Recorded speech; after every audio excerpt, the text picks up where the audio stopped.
नमस्कार दोस्तों। आज हम बीपीएससी टीआरई 2 में जो एसएसटी में जियोग्राफी के 40 क्वेश्चन पूछे गए थे उन सभी 40 क्वेश्चन को देखेंगे। यह जो क्वेश्चन है वो बीपीएससी टीआरई 2 में जो जियोग्राफी के 40 क्वेश्चन थे उन 40 क्वेश्चन को आज हम देखेंगे और उसको समझेंगे। तो हम जैसे देखते हैं क्वेश्चन नंबर 1। देखिए क्वेश्चन नंबर 1, अंतर्राष्ट्रीय पृथ्वी सम्मेलन किस वर्ष आयोजित हुआ? तो हमें पता है कि अंतर्राष्ट्रीय पृथ्वी सम्मेलन को ही रियो डी जेनेरियो सम्मेलन भी बोलते हैं, जो 1992 ईस्वी में ब्राज़ील के शहर रियो डी जेनेरो में हुआ था। और इसको हम पृथ्वी सम्मेलन भी बोलते हैं। और यह कब हुआ था? 1992 ईस्वी में। कहाँ पर? ब्राज़ील के रियो डी जेनेरियो शहर में। क्वेश्चन नंबर 2, देखिए क्या लिखा है। स्मॉल इज ब्यूटीफुल पुस्तक किसने लिखी? तो यह क्लास 10 के एनसीईआरटी में चैप्टर नंबर 1 में दिया है कि शुमाकर द्वारा स्मॉल इज ब्यूटीफुल पुस्तक लिखी गई। और शुमाकर ने इसको कब लिखा था? तो 1974 ईस्वी में। क्वेश्चन नंबर 3, देखिए सीमा सड़क संगठन बीआरओ की स्थापना किस वर्ष हुई थी? तो सीमा सड़क संगठन बीआरओ की स्थापना हुई थी 1960 ईस्वी में और यह रक्षा मंत्रालय के अधीन आता है। क्वेश्चन नंबर 3 हो गया। अब क्वेश्चन नंबर 4 देखेंगे। देखिए क्वेश्चन नंबर 4, राष्ट्रीय वन्य जीव संरक्षण अधिनियम किस वर्ष लागू किया गया? तो राष्ट्रीय वन्य जीव संरक्षण अधिनियम लागू हुआ था 1972 ईस्वी में। और 1973 ईस्वी में क्या आया था? तो 1973 ईस्वी में आया था प्रोजेक्ट टाइगर।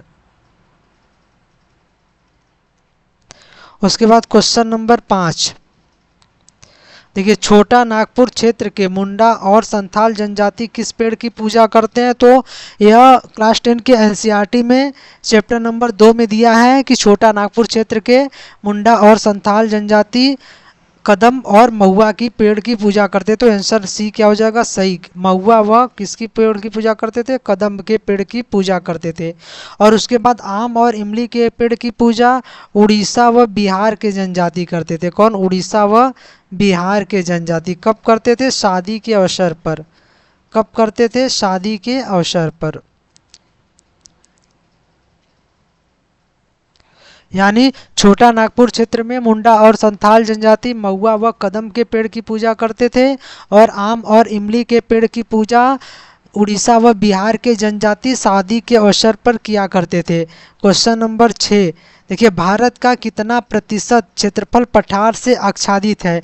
तो हमें पता है कि भारत का 27% क्षेत्रफल किससे है? पठार से आच्छादित है। तो विकल्प ए क्या हो जाएगा? सही हो जाएगा। और उसके बाद 43% क्षेत्र क्या है? मैदान है। और उसके बाद 30% क्षेत्रफल पर क्या है? तो 30% क्षेत्रफल पर पर्वत है। और पठारी क्षेत्र कितना है? 27%। तो विकल्प ए सही हो जाएगा। क्वेश्चन नंबर 7, देखिए भारत का कुल भौगोलिक क्षेत्रफल कितना है? तो भारत का कुल भौगोलिक क्षेत्रफल हमें पता है कि 32.8 लाख वर्ग किलोमीटर है। लाख वर्ग किलोमीटर यह है भारत का कुल क्षेत्रफल। तो 32.8 लाख वर्ग किलोमीटर को हम 3.28 मिलियन वर्ग किलोमीटर भी लिख सकते हैं। तो भारत का कुल भौगोलिक क्षेत्रफल कितना है? तो 3.28 मिलियन वर्ग किलोमीटर। अब क्वेश्चन नंबर 8 देखते हैं हम। देखिए क्वेश्चन नंबर 8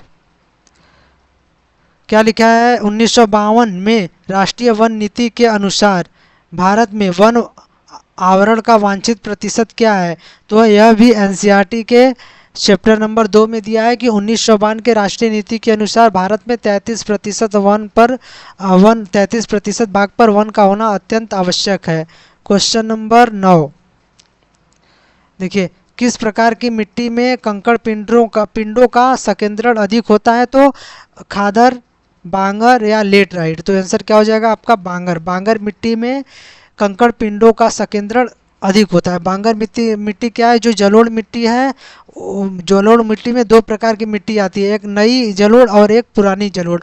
तो नई जलोढ़ को हम बोलते हैं खादर, और पुरानी जलोढ़ को क्या बोलते हैं? बांगर। पुरानी जलोढ़ को क्या बोलते हैं? बांगर। और बांगर मिट्टी में क्या होती है? कंकड़ पिंडों की संकेंद्रण अधिक होता है। क्वेश्चन नंबर 10, यदि ऊपरी मिट्टी बह जाती है तो उसे क्या कहते हैं? तो उसे कहते हैं सीट इरोजन, यानी सीट कटाव या चादर अपर्दन भी इसी को बोलते हैं, सीट कटाव या चादर अपर्दन। चादर अपर्दन। क्वेश्चन नंबर 10 हो गया। अब क्वेश्चन नंबर 11 देखते हैं। लेप्चा लोकगीत। देखिए क्वेश्चन नंबर 11, लेप्चा लोकगीत किस देश के किस भाग से संबंधित है? तो लेप्चा लोकगीत जो है वो दार्जिलिंग में गाई जाती है। तो आंसर क्या हो जाएगा? उत्तरी दार्जिलिंग। विकल्प नंबर सी सही हो जाएगा। क्वेश्चन नंबर 12, बांधवगढ़ राष्ट्रीय उद्यान। बांधवगढ़ राष्ट्रीय उद्यान किस राज्य में स्थित है? तो बांधवगढ़ राष्ट्रीय उद्यान कहाँ पर है? मध्य प्रदेश में। और कूनो नेशनल पार्क, जहाँ पर चीते छोड़े गए थे, वे भी मध्य प्रदेश में है। और अब हम उसके आगे देखते हैं क्वेश्चन नंबर 13। देखिए क्वेश्चन नंबर 13, भारत के किस राज्य में सबसे अधिक वन क्षेत्र है? तो भारत के में सबसे अधिक वन क्षेत्र है मध्य प्रदेश में। विकल्प आपका सी हो जाएगा सही। और उसके बाद सर्वाधिक सघन वन कहाँ पर है? तो अरुणाचल प्रदेश में कैसा वन है? तो सघन वन है। सघन वन सर्वाधिक कहाँ है? तो सघन वन सर्वाधिक अरुणाचल प्रदेश में है। अब अगला क्वेश्चन हम देखते हैं, क्वेश्चन नंबर 14। देखिए क्वेश्चन नंबर 13 हो गया। 14 नंबर का देखते हैं हम। निम्नलिखित में से किस संरक्षण रणनीति में सीधे तौर पर सामुदायिक भागीदारी शामिल नहीं है? तो संयुक्त वन प्रबंध में सीधे सामुदायिक भागीदारी शामिल है, बीज बचाओ आंदोलन में भी शामिल है, लेकिन वन्य जीव अभ्यारण्यों का सीमांकन में डायरेक्ट सामुदायिक भागीदारी शामिल नहीं है। तो आंसर क्या हो जाएगा? सी। क्वेश्चन नंबर 15 देखते हैं। देखिए यह भी एनसीईआरटी में क्लास 10 के एनसीईआरटी में दिया हुआ है, चैप्टर नंबर 3 में। देखिए भारत में जल विद्युत परियोजनाओं के द्वारा बिजली का कितना प्रतिशत योगदान होता है? तो भारत में जल विद्युत परियोजनाओं द्वारा बिजली का 22% योगदान होता है। विकल्प क्या हो जाएगा? आपका सी सही हो जाएगा। अब आगे देखते हैं क्वेश्चन नंबर 16। भारत के जल जीवन मिशन के अनुसार प्रति व्यक्ति पेयजल आपूर्ति की कितनी आवश्यकता है? यह भी एनसीईआरटी में दिया हुआ है। तो भारत के जल जीवन मिशन के अनुसार प्रति व्यक्ति प्रतिदिन पेयजल की आपूर्ति 55 लीटर है। आंसर क्या हो जाएगा? आपका सी।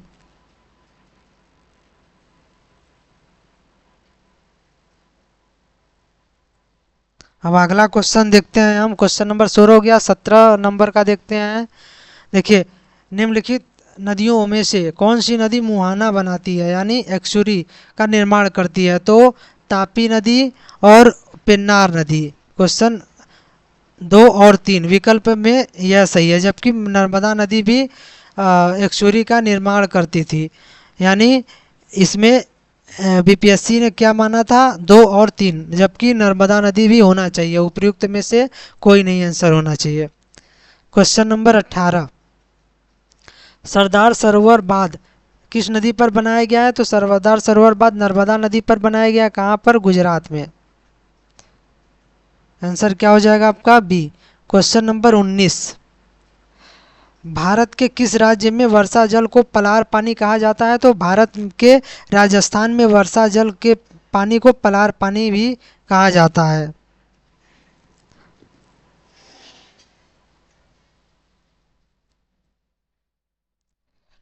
उसके बाद क्वेश्चन नंबर 20 देखेंगे। भारत के किस राज्य ने सभी घरों में छत पर वर्षा जल संचयन अनिवार्य कर दिया है?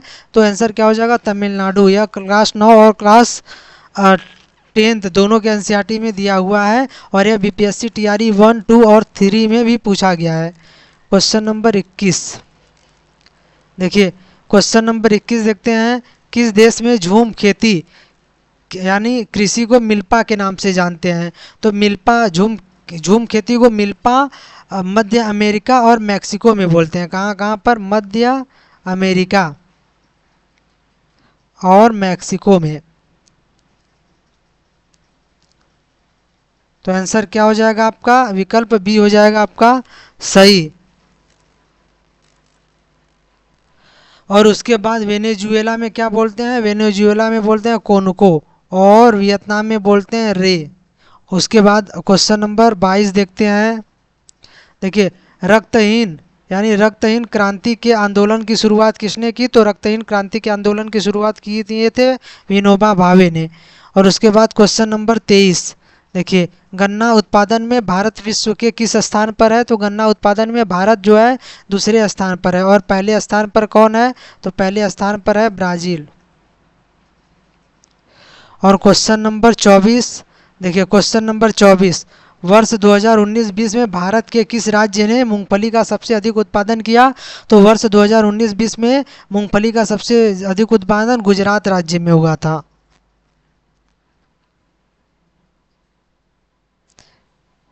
अब आगे देखेंगे। उसके बाद अब क्वेश्चन नंबर 23 हो गया। क्वेश्चन नंबर 24 हो गया। क्वेश्चन नंबर 25 देखेंगे अब हम। देखिए, मैग्नेटाइट अयस्क में लोहे की सांद्रता कितने प्रतिशत होती है? तो मैग्नेटाइट अयस्क जो है लोहे की सबसे महत्वपूर्ण यानी सबसे उत्तम किसकी अयस्क है? और मैग्नेटाइट अयस्क में लोहे की सांद्रता होती है 70%। विकल्प बी सही हो जाएगा। अब आगे देखते हैं हम। क्वेश्चन नंबर 26 देखिए, क्वेश्चन नंबर 26 रत्नागिरी जिला लौह अयस्क भंडार किस राज्य में स्थित है? तो रत्नागिरी जिला लौह अयस्क भंडार है महाराष्ट्र में स्थित है। विकल्प सी आपका क्या हो जाएगा? सही हो जाएगा। यह बीपीएससी टीआरई 2 में जियोग्राफी के जितने क्वेश्चन पूछे गए हैं वही क्वेश्चन हम कर रहे हैं। क्वेश्चन नंबर 27 अंकलेश्वर तेल क्षेत्र किस राज्य में स्थित है? तो अंकलेश्वर तेल क्षेत्र स्थित है गुजरात में। और यह एनसीईआरटी में दिया हुआ है एकदम साफ साफ ऐसे ही। हर क्वेश्चन एनसीईआरटी के क्लास 9 और क्लास 10 में दिया है। क्वेश्चन नंबर 28 पार्वती घाटी का भूतापीय संयंत्र कहाँ स्थित है? तो पार्वती घाटी का भूतापीय संयंत्र मणिकरण में यानी हिमाचल प्रदेश में स्थित है। और लद्दाख पोंगा घाटी कहाँ स्थित है? तो लद्दाख में। और पार्वती घाटी कहाँ स्थित है? तो हिमाचल प्रदेश में। क्वेश्चन नंबर 29 देखिए, अधात्विक खनिज कौन सा है? तो अधात्विक खनिज कौन सा? लोहा जो है वो अधात्विक नहीं है, लौह धात्विक खनिज है। मैग्नीज भी धात्विक खनिज है, लेकिन अभ्रक, नमक, पोटास ये सब कौन से खनिज है? तो अधात्विक खनिज है।